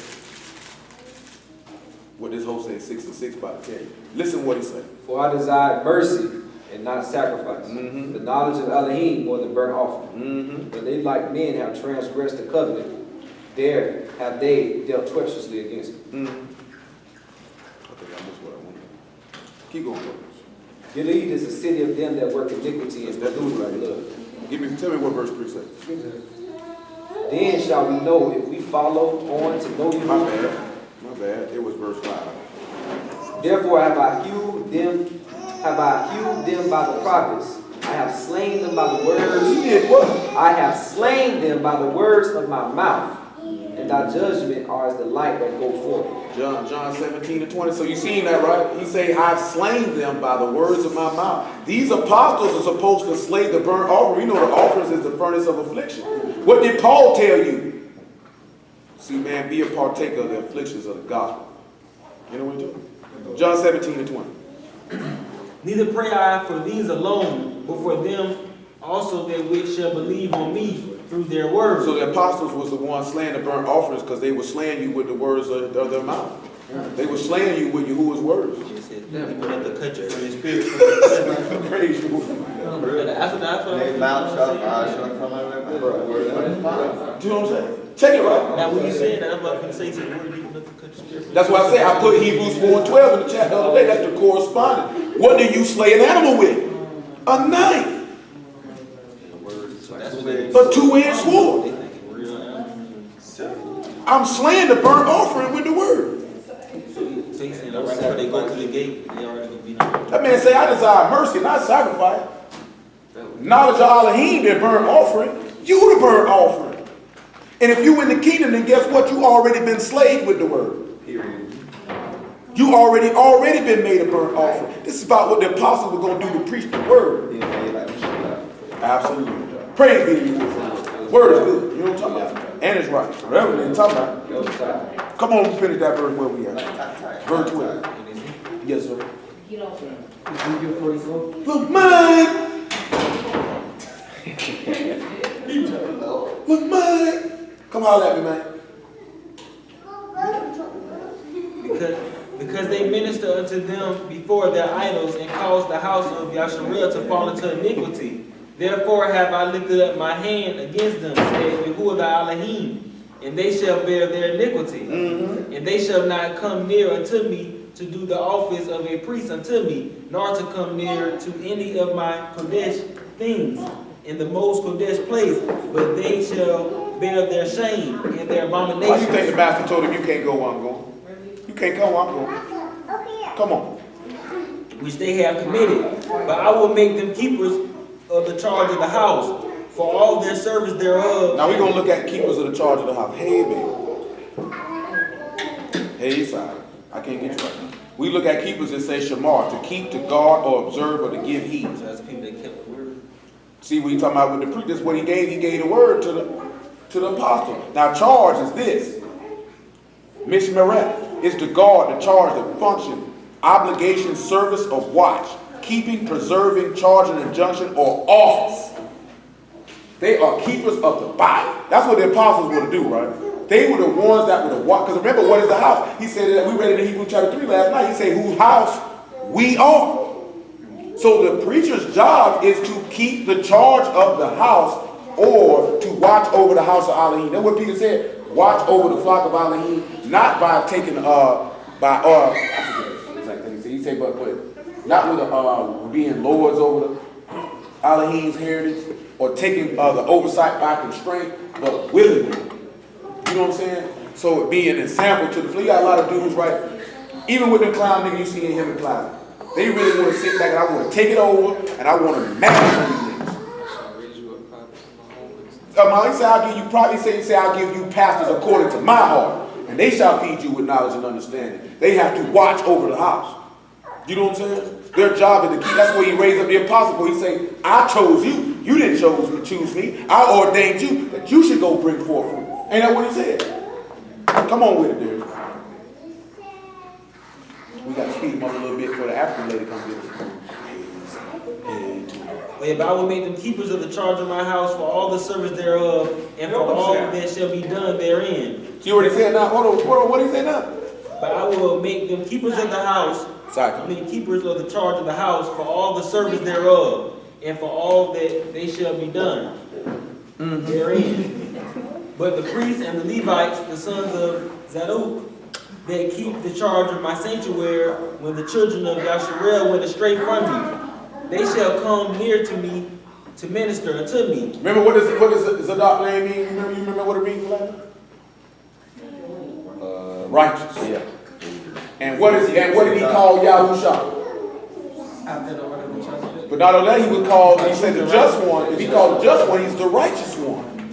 So when we look at the sons of the righteous one ministering, those are the apostles again. Go ahead.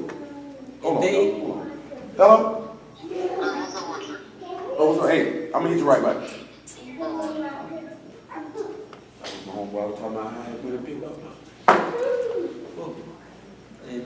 And they shall stand before me to offer unto me the fat and the blood, said Yahuwah the Elohim. Hold on, he said they'll do what? They'll offer what? The fat and the blood? The fat and the blood. The fat and the blood. Said Yahuwah the Elohim. And they got to keep the charge over. That means they got to observe and watch the sanctuary. Let's see what the fat is. Collab, fat of humans, the choice of best part. Hold on now. We done dealt with that before. And then the blood, which is going to be pretty much simple. Of wine figuratively or the dom. So what are they going to be offering? The choice of best part. What is the choice and best part of Mashiach? What is the choice and best part of Yasharal? All that of Yasharal are not of Yasharal. Though he say that which is of the flesh is flesh, and that which of the Ruach is Ruach. The choice and best part of those who believe and obey. Just like we read last night. Set in their office and sanctify themselves by conduct. Right? Come on, Darius, we got to go. They shall enter into my sanctuary, and they shall come near to my table to minister unto me. They'll enter where? To my sanctuary, right? Sanctuary. And come eat at my table, right? And to minister. Now what comes in your mind when that man say that? And they'll serve me. Right in the book of Revelation, right? Give me Revelation chapter 3, Troy. About verse 20. He said they will enter my sanctuary and eat at my table. Give me Revelation 19, verse 7. This is I tell you about tabernacle. Then we already started in 2 Chronicles chapter 7 reading about tabernacle. Then we read about tabernacle last night 2 times. And this word is outstanding. 3 and 20. Behold, I stand at the door and I knock. And I what? Knock. What happened? If any man hear my voice and open the door, I come. And do what? I will eat with him. He'll do what? Eat with him. You'll do what? Sup with him and he with me. You're going to come in and in my sanctuary and eat at my table. Isn't that Yahushua sanctuary? Come on there, 19 and 7, Revelation.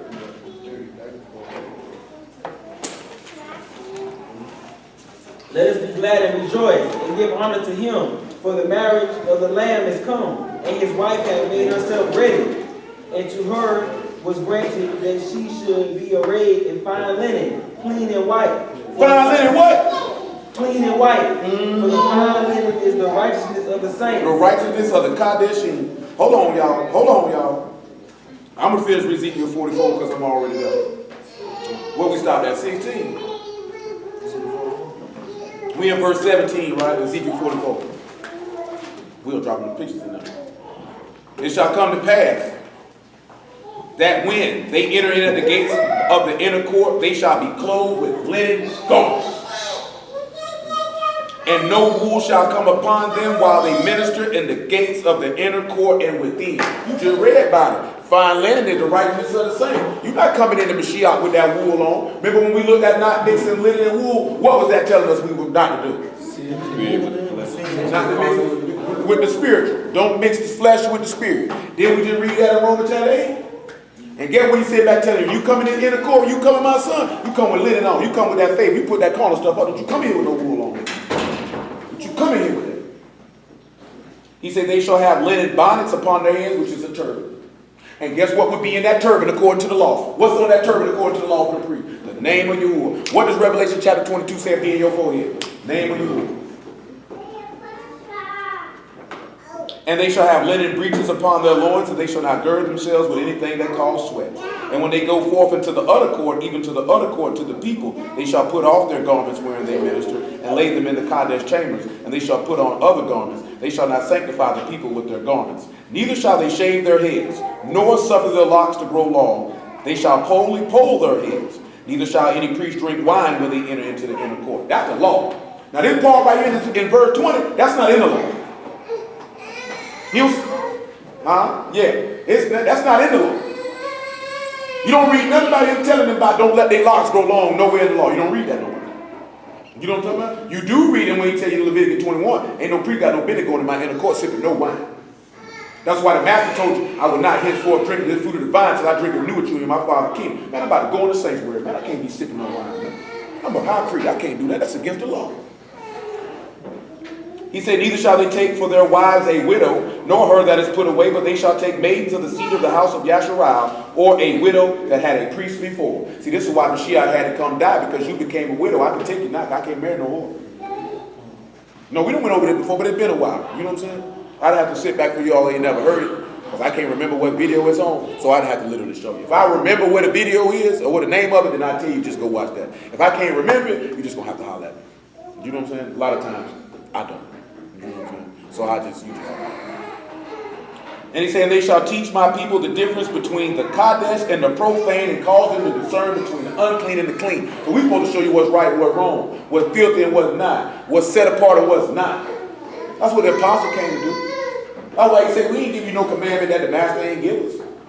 You know what this man's commandments is, but let's deal with, give me 1 Corinthians chapter 11. We're going to kill all this stuff, talking about all this, and we're going to put it on, I don't know if we ever put it on tape before, going to put it on tape today, though. And we'll end it with it. I hope a nigga be mad. You know what I'm saying? Go ahead and cut your hair, man. You got it. It ain't the end of the world. Because guess what? You know why I say this here? You know how I'm going to show them why they got to have no law now? I'm going to show these niggas. They don't know the word. They don't know the law. They don't know the straight up and down now. I had lots. I ain't have them because like I said, man, I ain't had no money. You know what I'm saying? My sister like to say, I do your hair. Bad. You know what I'm saying? And the chick I was messing with, I do your hair. Just come up here. You ain't got to give me nothing. Bad. You know what I'm saying? Got some money. Time to cut him off. Because I'm fine. I don't like to go longer than 2 weeks without a haircut. I ain't on that. All that man walking around here looking like how the basic niggas be looking at him in Plaza. I ain't talking about the real basic. You know what basic I'm talking about. Niggas had the throw rolls on out there. You know what basic I'm talking about. I ain't talking about no real basic. I'm talking about no real homeless people. 1 Corinthians 11:5. I never clown a homeless man. Every woman that prayed or prophesied with her head uncovered, dishonor her head for that even all in one, even if she was shaved. Go ahead. For if the woman be not covered, let her be shorn.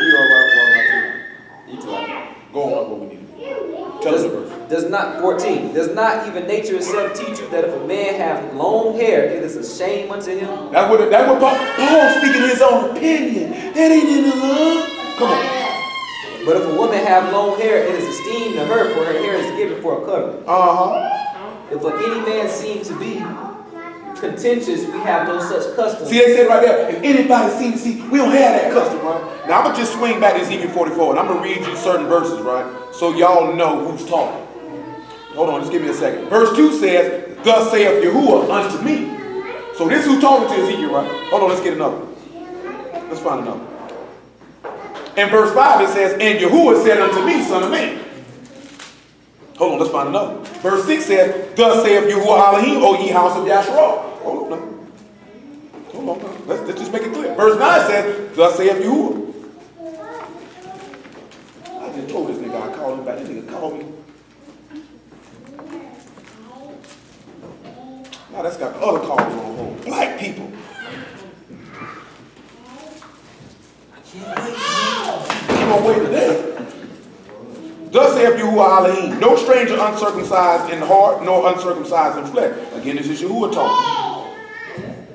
Now hold on now. Verse 12, because they ministered unto them before their idols. So he's talking to the priest, right?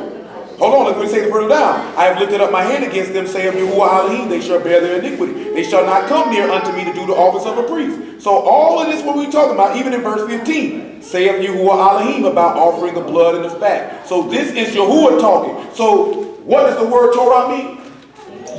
So guess what he said, right? Neither shall they shave their heads nor suffer their locks to grow long. They shall only pull their heads. What is that? No, I'm talking about what does he just gave? He gave a what? So he just gave Torah there. That stupid nigga ain't got to be in Genesis or Deuteronomy, you idiotic fool. You know what I'm saying? So then that means Paul got it from the law because he got that from Yahuwah mouth, right? Now let's see what that word suffer means. Suffer they lock. I know they ain't gonna like that. He said neither suffer their locks. It is parah. It literally means hair, long hair, a lock. So he said you should not allow your hair to grow long. This is what he telling them. Let's see what the word pole means. He said they shall only pole their heads. Pole is kasam. It means to cut, to clip, to trim, and to shear. That means you got to cut your hair. So when this man turn around and sit back and say, does not nature teach you? Did he pull that out of his butthole? No. Give me Exodus chapter 19, verse 5. Give me Revelation chapter 1, about verse 7. And we'll kill all that. Right now. Because if these niggas scream one more time, we priest, and he just told the priest, you better cut your hair, you going to hell.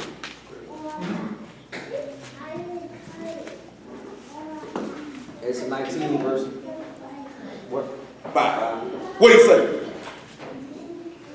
Now therefore you obey my voice indeed. If you do what? Obey my voice. What he'll do? Keep my covenant. And what else? Then you shall be a peculiar treasure unto me. And what else? Above all people, for all the rats is mine. Uh-huh. And you shall be unto me a kingdom of Kahan. A kingdom of who? Priest. A what? Priest. A what? A kudash. Oh, no, not a kingdom of priests. Revelation 1 and 6. Is it 1 and 7? Yeah. It's 1 and 5. It might be 1 and 5. 1 and 6. 1 and 6. Revelation 1 and 6. Revelation 5 and 9 though. We can get two ways now.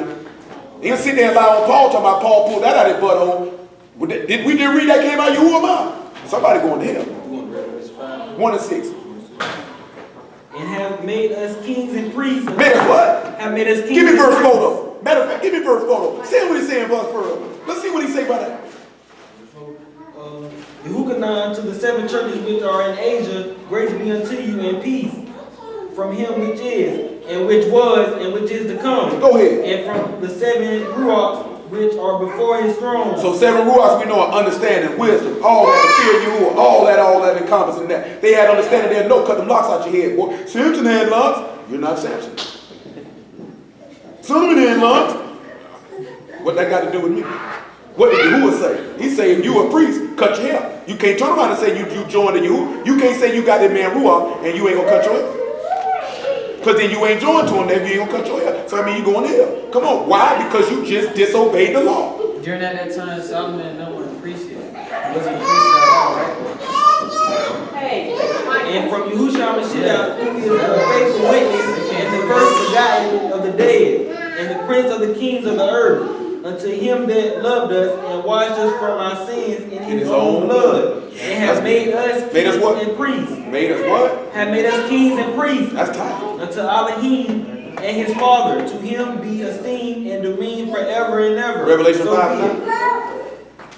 And they sung a new song, saying, Thou art worthy to take the book and to open the seals, for thou wast slain, and hast redeemed us to Elohim by the blood out of every kindred, tongue, people, and nation. And what else? You have made us into our Elohim, Malak and Kahan, kings and priests, and we shall reign on Eretz. 1 Peter 2 and 5 says this, ye are also lively stones, and are built up a spiritual house, a Kadash priesthood, to offer up spiritual sacrifices acceptable to Elohim by Yahushua HaMashiach. Praise be to Yahuwah by Hashem Yahushua. So you know what I'm telling you? Paul got that from the book. You know what I'm talking about?